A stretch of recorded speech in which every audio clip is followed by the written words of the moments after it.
Stop yanking your rigid stylet straight out of the endotracheal tube when you're intubating your patient with a rigid stylet. Let me show you why.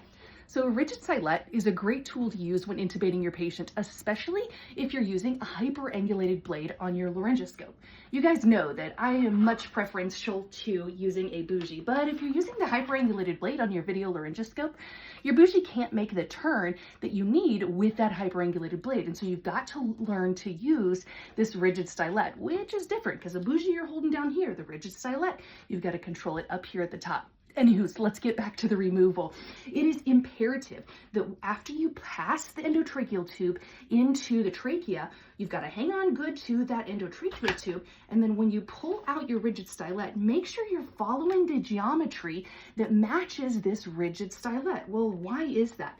There have been many documented cases of when this gets yoinked straight out, coming perpendicular to the patient, of causing deep lacerations on the inside of that trachea and even damage to the vocal cords.